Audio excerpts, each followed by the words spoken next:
सलाम नमस्ते सत श्री अकाल गाइस, कैसे हो आप सब लोग। तो वापस से स्वागत करता हूँ एक और नए ब्लॉग में।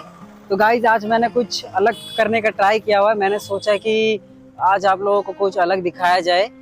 मैं जा रहा हूँ हमारे उड़ीसा के सबसे अच्छे एक हिस्टोरिकल प्लेस में। लगभग 2000 साल पुराना एक हिस्टोरिकल केव है। तो वहाँ पे आज हम लोग जा रहे हैं। यहाँ पे उसका देखेंगे कैसा हुआ है। मैंने यूट्यूब पे बहुत सारे वीडियोस देखे थे, आप लोगों को भी दिखाया जाए, क्योंकि पुराने काल के बहुत सारे केव हैं जहाँ पे ऋषि मुनि वगैरह बैठ के तपस्या वगैरह करा करते थे। मेरे घर से पास में ही है, तो मैंने सोचा कि इसको भी मैं अच्छे से कवर कर लूँ और एक हिस्टोरिकल चीज़ को प्रमोट करने में मेरा एक छोटा सा भी योगदान हो जाए। ठीक, मैंने बहुत सारे वीडियोस देखे हैं जो कि लोकल लैंग्वेज में बनी हुई है। ठीक है गाइस, तो लोकल लैंग्वेज में बनी है, तो मैं सोच रहा हूँ कि अपने हिंदी में लोकल लैंग्वेज से हट के कुछ बनाऊँ, क्योंकि हिंदी में बनाऊँगा पूरा इंडिया देखेगा और इंडिया के साथ हमारा नेपाल भी देखेगा और सब लोग देखेंगे। मैं बता दूं, यहाँ पे दो जगह हैं। एक है खंडगिरी, दूसरा है उदयगिरी। तो सबसे पहले हम लोग जाएंगे खंडगिरी में, जो कि होता है वो फ्री ऑफ कॉस्ट होता है, और दूसरा होता है उदयगिरी जो आपको पेमेंट देना पड़ता है। वहाँ पे पैसे देने पड़ते हैं वहाँ पे टिकट लेने के लिए। और एक तरीके से अच्छी है, क्योंकि उड़ीसा गवर्नमेंट जितना भी यहाँ पे टूरिज्म को प्रमोट कर रही है, और ऊपर से जो भी मेंटेनेंस का खर्चा है वो कहाँ से उठाएगा। अगर आप लोग कोई उड़ीसा से आ रहे हो तो आप लोग को पता होगा भुवनेश्वर आ जाना, वहां से आपको मिल जाएगा। लेकिन अगर आप कोई अदर स्टेट से आ रहे हो, कोई बाहर से आ रहे हो, तो मैं ये बता दूं कि आप लोगों को सबसे पहले आना पड़ेगा। अगर आप ट्रेन से आ रहे हो तो आपको हमारा जो भुवनेश्वर स्टेशन है, रेलवे स्टेशन, वहाँ पे आपको आना पड़ेगा।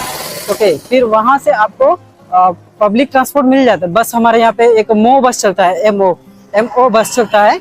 आपको उस बस के इशारे से आप लोग यहाँ पे आ सकते हो। लाइक कितना आपको वहाँ पे बोलना पड़ेगा, खंडगिरी जाना है, तो वो बता देंगे आपको बस कहाँ मिलता है। और वहाँ से मे बी 15 से 20 रुपये लेगा आपको। ट्रेन स्टेशन से, रेलवे स्टेशन से आपको 15 से 20 रुपये लेगा। आप यहाँ पे पहुँच सकते हो, फिर यहाँ से आप जा सकते हो। और अगर आप बस स्टैंड से आ रहे हो तो हमारे भुवनेश्वर का सबसे बड़ा बस स्टैंड है यहाँ पे, जो है बरामुंडा बस स्टैंड। आप लोग वहाँ से आके मे बी 5 रुपये दे के आप आ सकते हो। ठीक है, तो 5 रुपये में आप यहाँ पे खंडगिरी पहुँच सकते हो। और अगर आप लोग को हिस्ट्री डीपली जाननी है तो आप लोग गाइड भी हायर कर सकते हो। और गाइड अगर नहीं हायर करना तो वहाँ पे लिखा होता है प्लेट्स में कि कौन सी बीसी में बनी हुई है और किस चीज में बनी हुई है, मैं आपको बताऊंगा आगे। ठीक है, वो आपको दिखाऊंगा कि वहाँ पे बोर्ड में क्या लिखा होगा। आपको बस स्टॉप छोड़ेगा, वहां से आपको 500 मीटर आगे आना पड़ेगा, मे बी लगभग। भाई साहब थक गया मैं, लगभग 500 मीटर तो आना पड़ेगा। देखो ये है, ये उदयगिरी है। यहाँ पे हम लोग बाद में जाएंगे। सबसे पहले यहाँ पे खंडगिरी, यहाँ पे जाएंगे हम लोग। ठीक है, यहाँ पे एक मंदिर है, जैन मंदिर इसको बोला जाता है। वो बहुत बड़ा मंदिर है वहाँ पे, तो वहाँ जाना है हमको। लेकिन वहाँ जाने से पहले सबसे पहले मेरे को पता करना है कि गाइड कहाँ मिलेगा, क्योंकि बिना गाइड के आप हिस्ट्री को अच्छे से नहीं जान सकते। और पूछना ये है कि गाइड कितना पैसा लेगा, क्योंकि यहाँ पे जितने भी हिस्टोरिकल जगहें होती हैं वहाँ पे गाइड ज़्यादा चार्जेस करते हैं, बहुत ज़्यादा चार्ज करते हैं। और यहाँ पे जो डुप्लीकेट गाइड वगैरह भी होते हैं ना, तो वो लोग भी बहुत ज़्यादा होते हैं। तो मैं सोच रहा हूँ पहले खंडगिरी ही एक्सप्लोर किया जाए, फिर बाद में उदयगिरी को एक्सप्लोर किया जाएगा। चलिए ओके गाइस, तो हम लोग अभी खंडगिरी के केव में आ चुके हैं। सबसे पहले मैंने आपको बताया था कि दो केव है यहाँ पे, एक है खंडगिरी, दूसरा है उदयगिरी। तो सबसे पहले जो है केव मैंने एक्सप्लोर करने के लिए आया हुआ है, यहाँ पे खंडगिरी आया हुआ है। और यहाँ पे एक चीज़ मैं आपको बता दूँ, यहाँ पे कोई चार्ज पे करना नहीं पड़ता। उदयगिरी में आपको पेमेंट करना पड़ता है।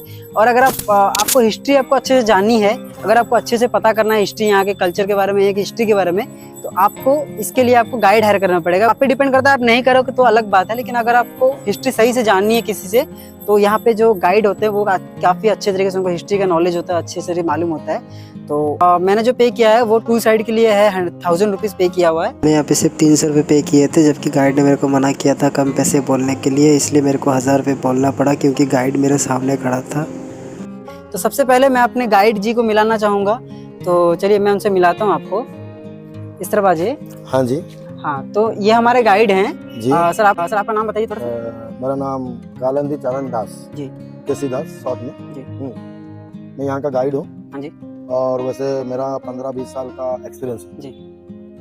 तो अभी हम लोग वैसे ये खंडागिरी में है, इसे खंडागिरी कहा जाता है। सामने दूसरा उसे उदयगिरी कहा जाता है। जी, सबसे पहले मैं जानना चाहूंगा ये जो खंडगिरी कहा जाता है किसके नाम से बेस्ड है? ठीक है, मैं वही कहने जा रहा था। जी तो खंडगिरी माने टूटा हुआ पहाड़, जी ब्रोकन हिल, और उदयगिरी माने राइजिंग हिल। जी तो एक्चुअली पुराना नाम जो है वो कुमारीगिरी टाइम ये एक ही हिल था। उदयगिरी कब बना था? 1947 के बाद।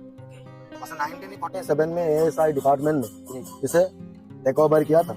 उसके बाद ही नाम चेंज किया था उदयगिरी और खंडगिरी। बोल चुका हूँ कि खंडगिरी माने टूटा हुआ जी जी और उदयगिरी माने राइजिंग। तो अच्छा आप ये बोले कि ये दो जो पहाड़ हैं ये एक ही थे पहले, 1947 को इसको दो अलग अलग किया गया था और वैसे ये नेचर के वजह से भी काफी नष्ट हुआ है, नेचर की वजह से, क्योंकि ये सारे के सारे साइंड स्टोन रहता है, साइंड स्टोन। और वैसे मैं क्या कहने जा रहा हूँ भाई, 2200 साल ऑलरेडी पुराना भी हो चुका है। 2200 साल जी, तो 2200 साल पहले कलिंगा टाइम, कलिंगा वैसे किस चीज का नाम था?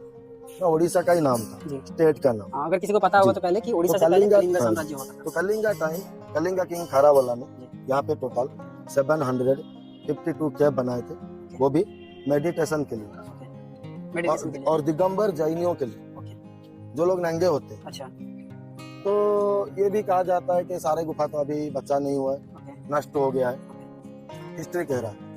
वैसे अगर मैं कहूँ ये मिस्ट्री प्लेस भी है और स्पिरिचुअली प्लेस भी है। स्पिरिचुअल के हिसाब से अगर कहूँ तो अभी भी यहाँ पे 752 केव मौजूद है, जो हम लोगों को दिख नहीं रहा है। अच्छा, हाँ? जैसे हम लोगों का उड़ीसा में माली का किताब होता है, माली का, जिसमें फ्यूचर के बारे में लिखा हुआ था, अच्युतानंद दास जी ने लिखे थे। 5 महापुरुष लोगों ने लिखे थे, तो इनमें से पहला पर्सन अच्युतानंद दास जी होते हैं। इन्होंने उसमें खंडगिरी के बारे में भी लिख रखे हैं। खंडगिरी में ये जिस गुफा के सामने खड़े हैं, ये जो पूरा एम्प्टी केव आपको दिख रहा है, इसे ध्यानो गुफा कहा जाता है। ध्यानो गुफा, ध्यानो माने मेडिटेशन। अच्छा, मेडिटेशन, ध्यान गुफा, तपस्या, ध्यान। और ये आगे का नभमुनि केव बना हुआ है। नभमुनि केव जी, ये वाला, जिसमें 9 साधु मुनि भी बने अंदर जा सकते हैं? ऊपर, इसके अंदर जा सकते हैं? जी हाँ, और ये नीचे देवियां भी बनी हुई है। और स्टार्टिंग वहां पे गणेश जी भी दिख रहे हैं।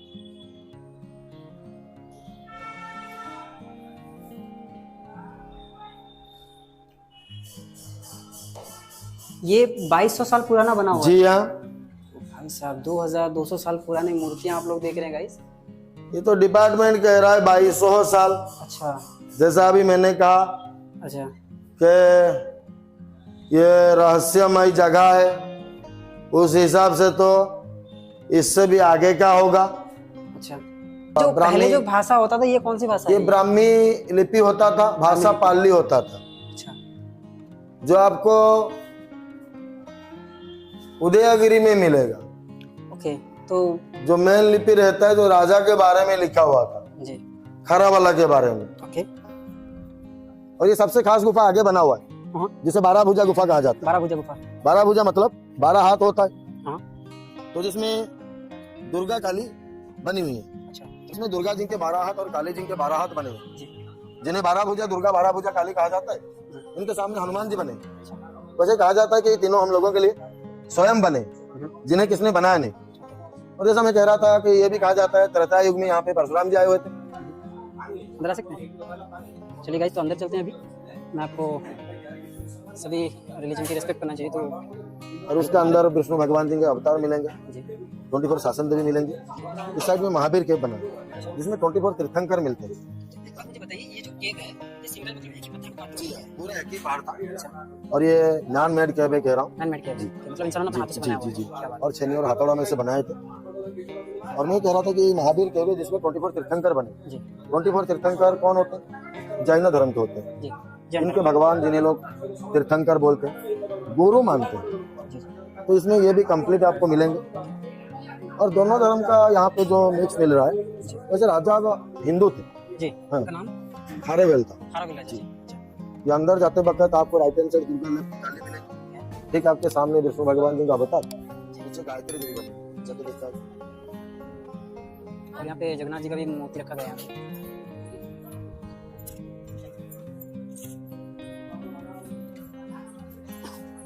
मतलब ये भी वही 2200 साल पुराना मूर्ति बना हुआ है। हाँ जी, हाँ जी। अच्छा, मतलब जो हमारे आर्किटेक्चरल सर्वे है उनका कहना ये है कि जी 2200 हाँ। साल पुराना है, लेकिन एक्चुअली में कितना साल पुराना है ये कोई बता नहीं सकता। जी हाँ, सही कहा आपने। और इसके अंदर भी बहुत सारे मूर्ति बने हुए हैं, जी जैसे कि देख सकते हो आप लोग। बाप रे बाप, मतलब 2200 जैसा साल मैं पुराने मालिका में किताब इतनी महारत उन लोगों को हासिल थी कि अभी के टाइम पे कोई इतना बना नहीं सकता। जैसे कि आधुनिक टेक्नोलॉजी से भी इतना बना नहीं सकते जितनी कि उन्होंने छेनी और हथौड़े से बना दिए। क्या बात है, काफी मतलब इतने इंटेलिजेंट और स्मार्ट लोग थे 2200 साल पहले। उन्होंने हाथों से इतनी कलाकृतियां बना ली हैं कि आप सोच नहीं सकते। बने। हमारे यहाँ पे जितने भी नए नए टेक्नोलॉजीज हैं उसमें भी हम लोग बना नहीं सकते। वाह। तो ये जैन जी का ये है। जी हाँ, ये पूरा कंप्लीट तीर्थंकर बने। अंदर जा सकते हैं? हाँ, पूरा उस कोने से लेके इस कोने तक, लास्ट एंडिंग तक। अच्छा,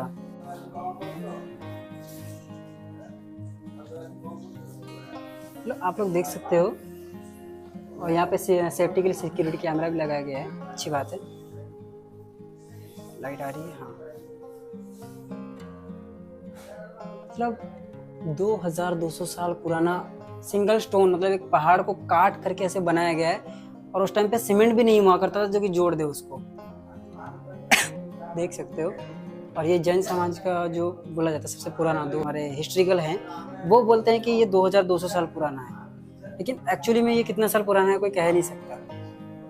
क्योंकि जो रिसर्चर्स होते हैं उनका एक अनुमान लगाया जाता है, वो एक्चुअल डेट नहीं बता सकते, वो एक टाइम बता। अच्छा, मुझे एक बात बताइए, ये जो मूर्ति है ये टूट कैसे गया? तो पहले से ऐसे कोई डैमेज हो गया या इसको निकाला गया था, इस टाइप का था ये? नहीं, पहले से हो गया था ये। अच्छा,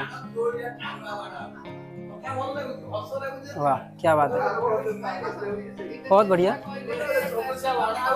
तो अभी हम दूसरी तरफ चलेंगे। बाकी ये टाइम पे खंडगिरी का टूटा हुआ भाग आपको यहाँ पे दिख जाता है, अच्छा, ये टूटा हुआ जिसे था। डिपार्टमेंट ने जुड़ रखा है, ये कहीं पहाड़ गिर अलग ना हो गया। जाए। अच्छा समझ गए? तो भाई जी, काफी बड़ा पत्थर है, अगर ये गिरेगा तो प्रॉब्लम हो जाएगा बहुत।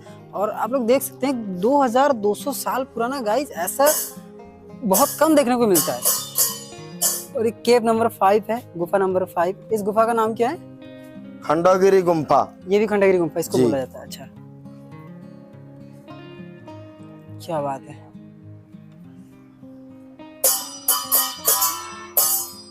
सॉरी, हम इस साइड है, फिर ऊपर मंदिर भी है ना वो? ये सूर्य गुम्फा है, हाँ।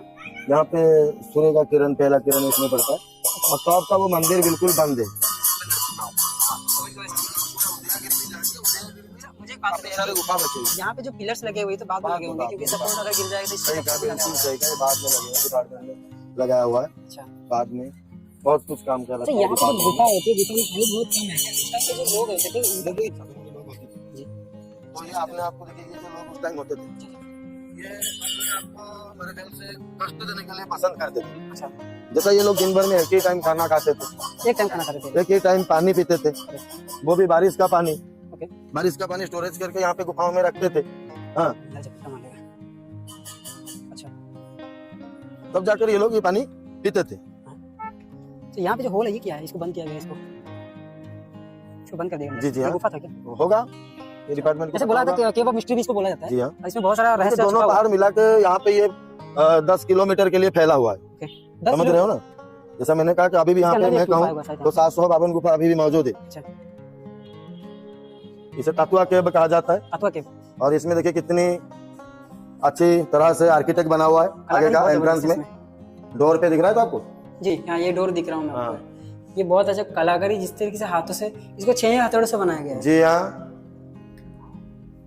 भाई साहब, और यहाँ पे लोगों ने अपने पेंटिंग बना रखे हैं, पुष्पा वगैरह नाम रखे। भाई साहब, देवी बाबू सोना कर रहे हैं यार, ऐसा मत करो भाई। ओके,